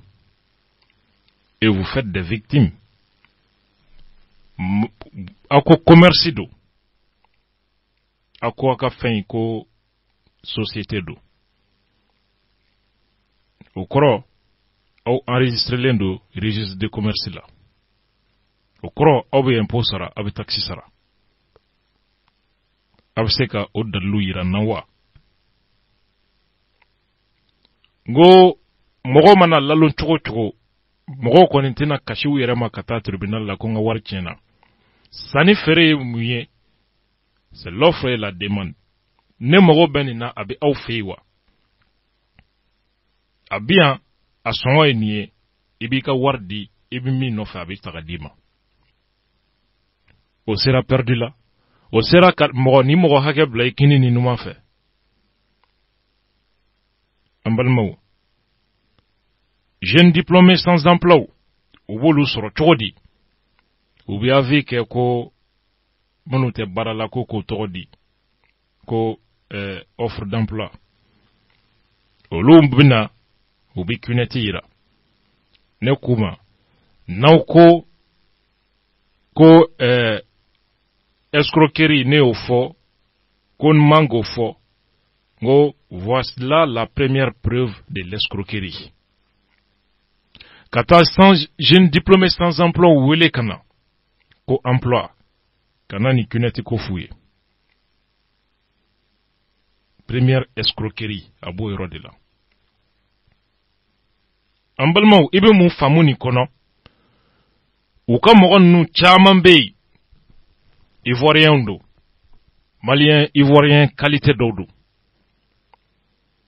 Anya nyiningali ke uko nunu nye chini minda ivoirien ka ala di badado. Amanye minko ivoirien murutira upolodi. Jama murutira. an balimaw jɔnnu ka baara ye nin ye Mali kɔnɔ ADP Maliba a ɲɛmɔgɔba honorable Amadou Cham ADP parti mɔgɔw ka baara de ye nin ye Mali kɔnɔ Bamakɔ commune 5 sigida mɔgɔw votera député min ye k'a ka to kungo fɔ assemblée nationale la jiko gɛlɛya min bɛ sigida kan k'a ka to ɲɛfɔ assemblée la e ka taa kuma an tɔgɔ la an tɛ jɛni min ye e k'an défend kɛnɛ kan an tɔgɔ la diinɛtigiw danbetigiw hɔrɔnw olu de ye danaya d'a kan a bila ka taa a bɛ suganti waati min dunu ni bala tara ko les plus jeunes députés ko nin ye tamasiyɛn ɲuman ye ko député don an ko alhamdulillah a bɛ kuranɛ dɔn a bɛ hadisa dɔn honorable Cham nin y'olu de ka baara ye an balimaw min bɛ yen ne da tɛ se ka dogo o la cogo si de la o de ye ka fɔ o député kelen i ma na ni ji ye sigida la i ma na ni kuran ye sigida la maliyɛn bɛɛ bɛ balo kɔlɔbɔ de la ka na ni fɛn ye ka mɔgɔw ka nafolo n'u ka hakɛ tiɲɛ ka ji bɔ fantannu ɲɛna ko kunɛti ni ala tɔgɔ ye ni députéya tɔgɔ ye ni mɔgɔ kelenw de bɔra fanga nɔfɛ ko i bɛ k'a ka fanga ye ko jɛlenya t'a kɔnɔ ko mara kɛcogo man ɲi an balimaw anw bolo kunɛti baarakɛla ninnu ani i bɛ k'a ka fanga ye anw ma danfara y'u ni ɲɔgɔn cɛ parce que ne tɛ se k'a dɔn ne tɛ jigi hali kunɛti baarakɛlaw la ne tɛ se k'a dɔn jamana fanga sigi kun ye pour assurer la protection des personnes et leurs biens. Armée bɛ o kama mugu ni kisɛ n'o de kan ka ta pour assurer la défense, la protection des personnes et leurs biens pour que ka se k'o garantie. Gendarmerie ni police bɛ yen pour ça. Justice bɛ yen pour que ka mɔgɔw ka hakɛ latanga ni sariya ye. N'i y'a ye ninnu bi yan normalement i b'a administration territoriale u kan ka ye yan n'o ka yamaruya sɛbɛn ye n'a y'a sɔrɔ ko dɔ kɔni fanga ka diɲɛ bɛ min na fanga ka daden c'est la preuve que fanga bɛ complicité la nin ko la peut-être ni maliyɛnw y'u sigi mɔgɔ ma kuma fɛn ma fɔ u b'a kɛ i n'a fɔ u t'a kalama a bɛ continuer diɲɛ don o don mɔgɔw ka hakɛ bɛ ka tiɲɛ et vous dites que aw hami ye jamanadenw ka hakɛ ye an balimaw Mali fanga ye jamanaden labila wale cɛjugu sugu bɛɛ ye engrais kolon o bɛ taga don jamana faamaw ɲɛ b'a la n'a bɛ maliyɛn ka vie tiɲɛ a k'a ka vie tiɲɛ jɛgɛ importation ni pɔsɔni sɛ importation ni pɔsɔni a bɛ don Mali kɔnɔ nɔnɔw bɛ ten tuluw bɛ ten sukorow bɛ ten au même moment une bande d'escrocs ka n'o réseau implanté Mali kɔnɔ su ni tile u bɛ ka ji bɔ mɔgɔw ɲɛ na su ni tile mɔgɔw ka kɔlɔbɛ wari u bɛ k'o b'u bolo ka dun ni mɔgɔ min kumana u b'a essayer k'u b'i menacer u b'a essayer k'u b'i hali i agresser anw ko kuma si kɛra o ye si bɛɛ kunkolo min na ye u kana sumaya a ko la fiyewu u ka teliya an balimaw an b'a fɛ k'a dɔn administration territoriale ye yamaruya jumɛn de di kunɛti ma pour exercer au Mali ni titre jumɛn ye ni yamaruya jumɛn ye an b'a fɛ k'o dɔn o bi dɔn cogo di maa o maa bɛ yen ni ninnu ka tɔɲɔni sera u ma mɔgɔw bɛ ka messages suru ka na sɔgɔmada in na tuguni u kana da o ma bɛɛ ka fara ɲɔgɔn kan on va créer une plateforme Mali kɔnɔ Mali kɔ kan fɛn o fɛn bɛ yen ko nin digi b'i la nin kɛn bɛ k'i tɔɲɔ an bi o réseau créé ka bɔ ka marché ka yira diɲɛ na ka yira fanga na n'a y'a sɔrɔ aw ni nin jɛmakan don a bɛ ka yamaruya min di ninnu ma ka ji bɔ an ɲɛ na k'an ka nafolo tiɲɛ an b'a fɛ k'a dɔn n'a y'a sɔrɔ u ni aw de jɛmakan ye nin ye an balimaw jamana caman bɛ yen minnu ye ninnu gɛn ka b'u de la bi bi in na nin ko tiɲɛni ne yɛrɛ tun t'a dɔn a sera yɔrɔ min na ja tɛmɛn'o bɛɛ kan i ni maa si tɛ baro kɛ n'o m'a f'i ye k'u y'a kɛ ne terikɛ la wali u y'a kɛ ne tanti dɔ la wali u y'a kɛ ne ka cɛkɔrɔba la k'a daminɛ Mali kun fɔ a kun na ninnu de bɛ nin baara la u nɛn bɛ pɛlɛ i bɛ Ala kale k'u bɛ tiɲɛ fɔ de la hali kafiriw olu tɛ nin baara sugu kɛ k'anw ye silamɛw ye an balimaw n'i ye nin kuma kɔni bɔ i da ka ban i ye dɔw ka bana wuli parce que olu ka wari donna la olu fana bɛ fɛ ka jama hakili don fili la pour que olu bɛ se k'u ka wari bɔ cogo sɔrɔ u bɛ mɔgɔ wɛrɛ nɛgɛn ka n'olu coro an balimaw kuma in kɔnɔ min ka jugu n'a bɛɛ ye min ka jugu ni ko la ni kuma bɛɛ ye imam bɔra k'a fɔ sisan cogo min u bɛ diinɛ ɲɛmɔgɔbaw tɔgɔ f'i ye k'olu bɛɛ y'a daga kunu u ni ne ka kuma na u ko ko karamɔgɔ Hayidara y'a daga u ko ko Mahamud Kuma k'o y'a daga u bɛ nin bɛɛ tɔgɔ fɔ ne k'u ma Hayidara wo Kuma wo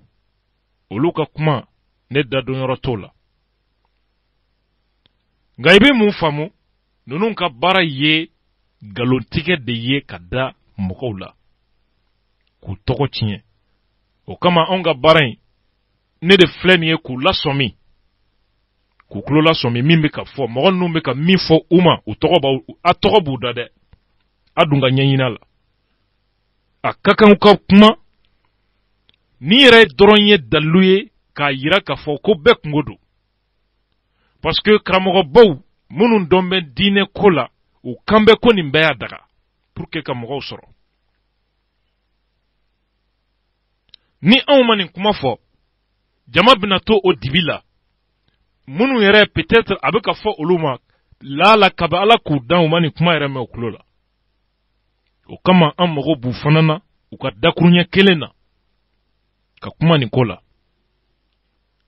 nin ye mun ye ko in a bɔra kulonkɛ la nin yɛrɛ ye dɔrɔn ye dalilu ye maliyɛnw ka wuli k'u jɔ ka ninnu gɛn ka bɔ an ka jamana kɔnɔ a ka dabila f'u ka sira dan na anw bɛ député ta de pour que k'an mago dilan k'an kungo fɔ assemblée kɔnɔ an ma député ta k'a ka taa ivoirien vagabond ani maa lankolonw cɛ diɲɛ kɔnɔ ka ji bɔ an balimamusow ɲɛna ka ji bɔ an baw ɲɛna ka ji bɔ an faw ɲɛna ko fɛn tɛ b'o la fanga ka i sigi k'i da de o kan k'o kuma ta ka taa n'o ye ORTM na k'u bɛ taa maliyɛnw la convaincu la k'o yira mɔgɔw la pour que an hakili ka sɔn c'est pourquoi ni opposition député que nous sommes une république bananière il faut dire oui à cause de ça ni mi kɛ jamana min kɔnɔ c'est pire qu'une république bananière fanga min mago tɛ jamanadenw na dutigi min mago tɛ dudenw na o de b'a sigi k'a ka dudenw lajɛ maa lankolon sugu bɛɛ bolo min y'u ja u k'a k'u la ka denbayatigiw si kɔngɔ na dɔw ka sɛnɛkɛ misi sɛnɛkɛ minɛnw an y'u ka sariya sɔrɔ an welela fo Nigéria min kɛra maliyɛnw na ka sariya d'a ma an balimaw nin marche bi kɛ nin marche a bi kɛ inshallah an ye nin kuma fɔ u ko ne ma ko ne bɛ nin dénoncer min na ko politique don sabula ko Thiam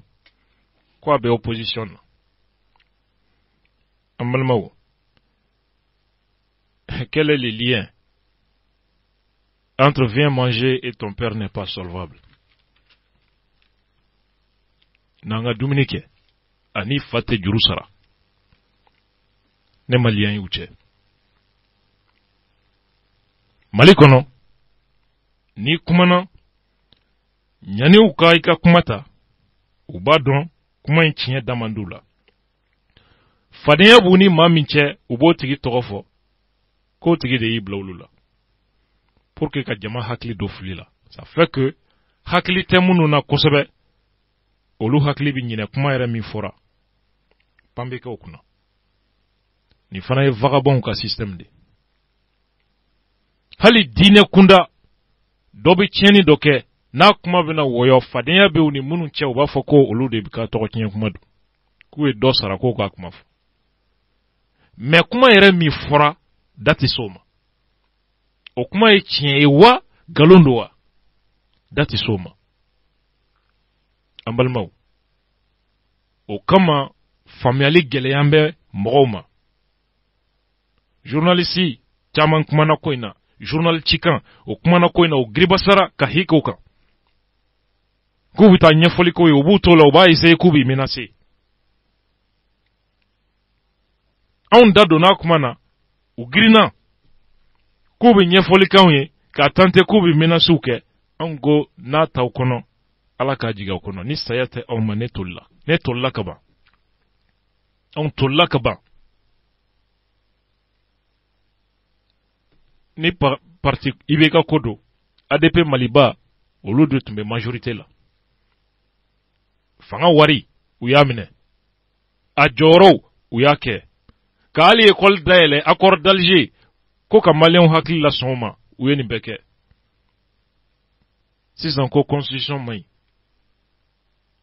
et vous voulez qu'on vous suive dans ça aussi non je vous en prie an balimaw ADP Maliba n'u ka ɲɛmɔgɔ ye Wasulu Ore ani Cham ninnu de ko jɛlenya ko bonne gouvernance aw ni ala cɛ i b'a miiri ko ninnu bɛ na ni cuneti ye maliyɛnw kama ivoiriyɛnw ye vagabond kirikara minnu gɛn a mɔgɔ tila bɛɛ y'olu ye a tila bɛɛ y'olu ye an balimaw nin kuma in an bɛ segin ka n'a kan an bɛ segin ka na nin kunnafoni kan inshallah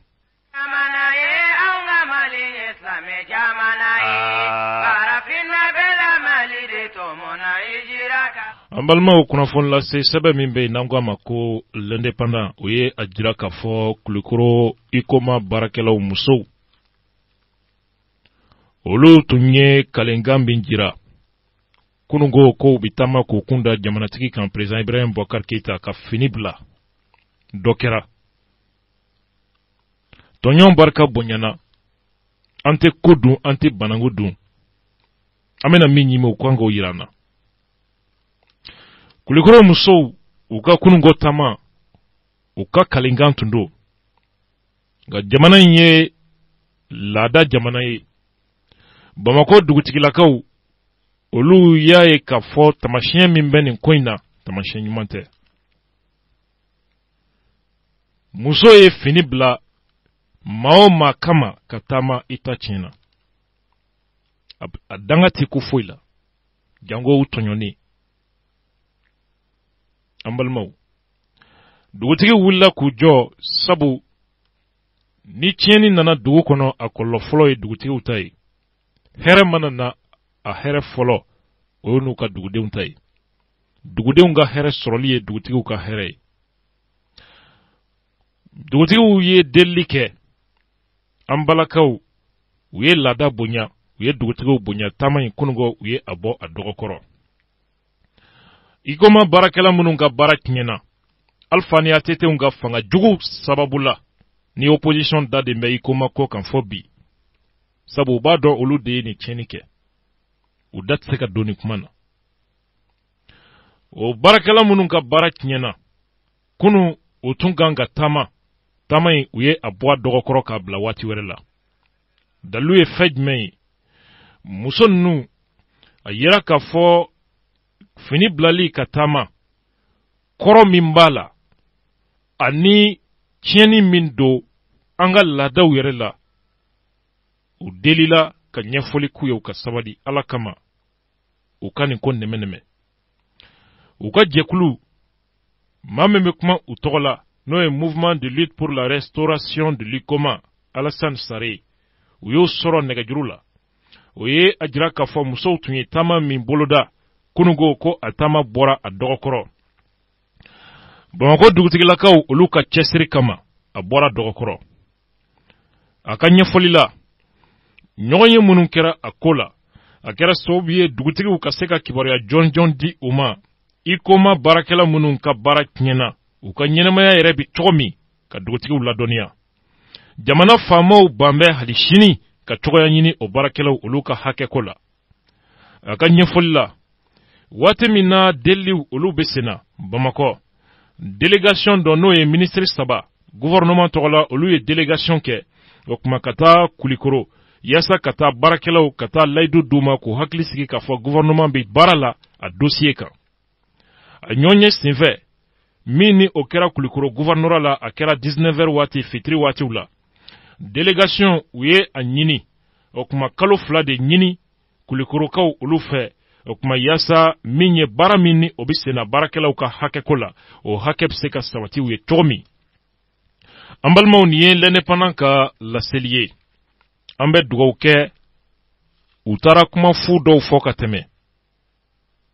O kɛra layidu gansanw ye. Zein u t'an bɛ tuguni ko ka kalo 2 di. O kalo 2 n'o kɛra mɔgɔw ka hakɛ i koma dɛlɛli kura ye ne kanto ma sabu ye o tɛ ko nɔgɔn ye. O tɛ ko nɔgɔn ye. Nka mɔgɔw ka hakɛ n'o fana ma di o fana kuma kan ka kɛ cogo min o fana waatiw bɛ yen. An balimaw ɲɔgɔn ka hakɛ dun ɲɔgɔn ka hakɛ tiɲɛni o de kɛmɛ ka jamana in a mako sa. A lajɛ ninnu ka hakɛ fanga tɛmɛnenw olu de y'u da kan k'a dun. Partant volontaire à la retraite plus de 300 milliards u y'u da o wari kan k'a dun. O mɔgɔ kelenw olu de filɛ nin ye ka yɛlɛ tɔliw sanfɛ. U bɛ yɛlɛ yiribolow la ka yɛlɛ kuluw la i b'o ye kule la diɲɛ don o don ka kasi ka Mali tɔgɔ tiɲɛ ko jɛlenya ti Mali kɔnɔ ko mara ta cogo man ɲi. An balimaw o maa kelenw i b'a ye nin i koma ko in bi kɛ ka ban i t'u da ye ni mankan na. U da tɛ se ka dɔn nin kuma na. U b'a dɔn nin tiɲɛni kɛra olu de fɛ. I t'u da ya kuma na abada. Mali kɔnɔ min da ka di n na n b'o fɔ min da man di n na n bɛ tɛmɛ o kɛrɛfɛ. Jɔnni bɛ se ka ninnu ye nin dabarabaya in bɛɛ la ka tila k'a ye k'a fɔ i koma baarakɛla ninnu bɛ nin tɔɔrɔ kɔnɔ hali dakuruɲɛ kelen a ma b'o da. Depuis ye b'a dɔn ninnu minnu b'a la ko a ye voté an ye n'u yɛlɛla fanga in na u bɛ ko jira an na. An b'a fɔ n ko ja an tun bɛ hɛrɛ la hali bi. Ala kana o nimisa sugu k'o ɲɛsin an ma. Diɲɛ don o don anw b'a la ko kunun tun ka fisa bi ye. O tɛ hɛrɛ ye jamana kɔnɔ. O tɛ hɛrɛ ye jamana ma, o tɛ hɛrɛ ye jamanadenw ma. Kunun ka fisa bi ye diɲɛ don o don. O kɔrɔ an yɛrɛ talon bɛ yɔrɔ min hali bi an ban bɛ k'o lajɛ. Fo an ka o yɔrɔ de lajɛ ka jamana lajɛ. Caman bɛ opposition na bi a donna ta bɔra tan u tun bɛ majorité la. U ye fanga dɛmɛ ko bɛɛ la. N mago bɛ nin yɔrɔ la m'o sɔrɔ a dɔw panna ka bɔ. Ko mara kɛcogo man ɲi, mara kɛcogo man ɲi a y'o ye bi de. Aw ye san joli kɛ i bɛ ka nɔfɛ majorité la. A bɛ na jɔn dɔ fili la. An balimaw an ka hakili sigi. An ka hakili sigi. Ka kow faamu, ka kow jateminɛ. Ka jamana ko kɛ an hami ye, anw b'o de ta ka segi diɲɛ don o don. I bɛ opposition na n'i ye ɲuman kɛ, anw b'a lase. Dɔw bɛ mankan na opposition na bi. Mankan kun tɛ dɔwɛrɛ ye dɛ. Ministère de la Défense la marché dɔ tun b'u bolo. O marché, o perdu la u bolo. U ka kule kun y'o ye. O kuma fɔ wagatiw, o fana bɛ yen, o tɛ bi ye. Agenda ko marché tun bɛ dɔw bolo, ministère de la Défense la, a perdu u bolo, u ka kule kun bɛɛ filɛ nin. Hali sini n'o dir'u ma u b'u kɛ sew. o kuma fɔ dɔw be sinon maliyɛnw mago bɛ cité ministériel ko kiwariya la grand hôtel ko maliyɛnw mago b'a la IRD de bɛ se ka walawalali k'a la an balimaw sanga kelen an k'o di mankutu tigilamɔgɔw ma an bɛ ɲɔgɔn bila inshallah. لبيك فأنت المعتمد. fɛnɲumani b'a yɛrɛ feere agence alimadina a wulila deliko la hiji ani imura labɛncogo ɲuman o de bɛ ani tɔw bɔ ɲɔgɔn na aw b'a fɛ ka taa min hiji la wa aw b'a fɛ ka taa seli an kuntigi muhamadu sallallahu alaihi wasallam ale ka misiri sanuma in kɔnɔ wa aw b'a fɛ ka kaaba munumunu lafiya ani a ɲɛdɔn kɔnɔna na wa aw b'a fɛ ka taa mina musdalifa jamirat ani o n'a ɲɔgɔnna wɛrɛw la wa a y'o ko bɛɛ lajɛlen to agence alimadina mɔ agence alimadina ale b'i sɔnni sigi fɛn min ka san o san hiji ɲɛdɔnbaw ka dɔ fara olu ka ɲɛdɔn kan maa minnu y'a kɛbaw ye olu fana ka se ka faamuyali sɔrɔ agence alimadina ɲin'a ka bɛn hijiden ta hakɛ mɔ u kɛmɛ ka labɛn bɛɛ lajɛlen tigɛ walasa aw ka se ka lafiya hiji kɛ yɔrɔ kelen kelen bɛɛ lajɛlen la alimadina saga n'a ka waati bɛɛ lajɛlen la a bɛ kunnafoni jɔnjɔ di aw ma aw ka se ka hiji faamu wa ni aw sera kɛ yɔrɔ la aw ka se ka lafiya k'aw ka dugawu kɛ a kana kɛ degun kɔnɔna la alimadina u ko k'u bɛ dugawu kɛ mali hijiden bɛɛ lajɛlen ye mali silamɛ bɛɛ lajɛlen ala k'a se ani k'a dɔn a musaka nɔgɔya an bɛɛ lajɛlen ka se ka taa silamɛya jɔsen 5nan baaraw kɛ ni o ye k'a dɔn hiji ye. alimadina a y'aw hakili to san 2017 hiji waati sera wili kuma dɔ ka fisa ni i sen ka di ye maa hakɛ min ni olu kan ka ta olu damadɔnnen don ni aw bɛ fɛ ka alimadina sɔrɔ a ye nɛgɛjuru ta k'a ci 20 23 22 06 76 44 42 11 66 85 99 92 alimadina waati bɛɛ lajɛlen ka kɛ aw sago ani aw dɔngɔ ye. لبيك إلهي يا سند لبيك فأنت المعتمد لبيك